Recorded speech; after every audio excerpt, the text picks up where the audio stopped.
If you are saying he can't do his job because of his race, is that not the definition of racism? No, I don't think so at all. He's a Mexican. We're building a wall between here and Mexico. But he's not from Mexico. He's from Indiana.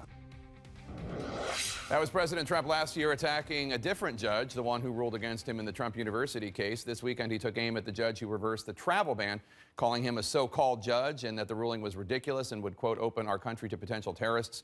With me now to talk about this and much more, Neera Tanden, President and CEO of the Center for American Progress. Congressman Jason Lewis, Republican of Minnesota, making his debut appearance here. Thanks for being here. CNN political commentator Bakari Sellers and Sarah Isker Flores, spokeswoman for Attorney General nominee Jeff Sessions. Congressman, let me start with you. Senator Chuck Schumer, the Democratic leader, says Trump's attack on Judge Robart in Seattle will become an issue when the Senate considers Neil Gorsuch for the Supreme Court. He issued a statement saying, quote, with each action testing the Constitution and each personal attack on a judge, President Trump raises a bar even higher for Judge Gorsuch's nomination to serve on the Supreme Court. His ability to be an independent check will be front and center throughout the confirmation process. This does put Judge Gorsuch, his qualifications aside, in a tough position because he's going to be asked to condemn what President Trump said about Judge Robart. Jake, we all want an independent judiciary, but you go back to Thomas Jefferson, you go back to the beginning of the Republic, and there was criticism of the court. Jefferson didn't like judicial review. Andrew Jackson famously said, well, the court's made its decision, now let's see him enforce it. You've got FDR, who, when they were striking down the New Deal, threatened to pack the Supreme Court. And you had a recent president that hauled the Supreme Court in front of the House chamber and then derided them over a recent decision. So I don't think anybody's got a monopoly on virtue on criticizing the judiciary here.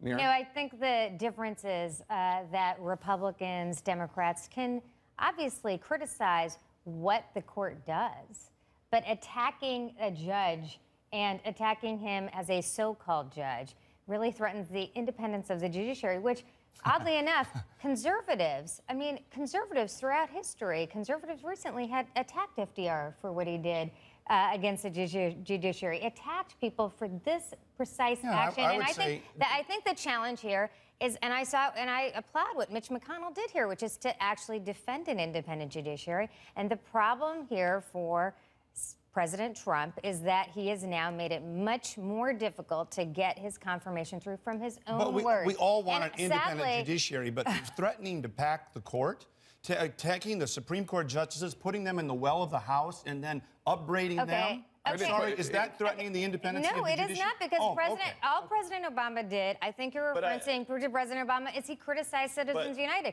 which anyone can criticize, but you should not attack judiciary. I think that the American public deserve for you and the rest of the elected officials and members of this august body, the Congress and the Senate, to stand up when Donald Trump does something wrong. And if you say that throughout history that something has been done wrong to judges and the judiciary, then so be it. I'll grant you that. But you also need to be able to sit here and say that what Donald Trump said about Judge Curiel, what Donald Trump said about this judge in Washington State was wrong, and it does threaten the independent judiciary. Look, I wasn't around when FDR was criticizing judges or threatening to pack the judiciary. I don't think the congressman was either. I don't know if you were there either. I was actually a lot of fun before electricity. But I will tell you that what we're looking for is not just yourself, but Speaker Ryan and Mitch McConnell and everyone to stand up and say, look, Donald Trump, although I'm a Republican, although I'm a conservative and I support you, what you're saying is wrong. And to sit here and just throw it back at history, I think, is disingenuous to the American public. Jake, let's step aside from this, and nothing brings out hypocrisy like a judicial confirmation hearing. But the politics of this are pretty easy. There are 10 Trump state Democrats who Trump won their state. They are now going to have to decide whether their voters, and 1 out of 5 voters in the country said they voted because of the Supreme Court. 57% of those voted for Donald Trump. So Supreme Court voters are mostly Trump voters. And for those Trump state Democrats up for re-election, they have to know that most of their constituents wanted Donald Trump to pick the next Supreme Court nominee. And then you have Democrats in disarray in their own chamber, within their own caucus, saying, on the one hand, Judge Gorsuch is going to be too cynical when it comes to administrative and agency authority, but on the other hand, we're worried he won't be an independent check against Trump.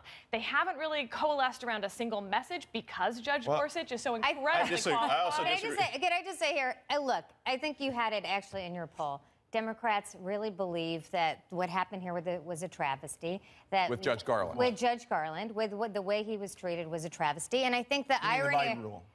Not the Biden rule. Oh. The rule in which a person gets a hearing etc. And so I think the issue here is Democrats are looking at this nominee and they want Democrats to actually test this out. And I think the interesting thing that happened this morning is Mitch McConnell saying he's not going to go nuclear with this, which is an important issue. Well, I don't know that I don't think he ruled it out. He didn't rule it out, but he said he needs 60 votes, not 50, which is an indication he's not going to do the nuclear rule. And I think the challenge here is that everything Donald Trump does makes this more difficult, not easier, and is actually in making more Democrats stand up. And to the issue of the states, Democrats, the public in those states want an independent check on Donald Trump. His popularity is the worst of anyone. He's not even a majority.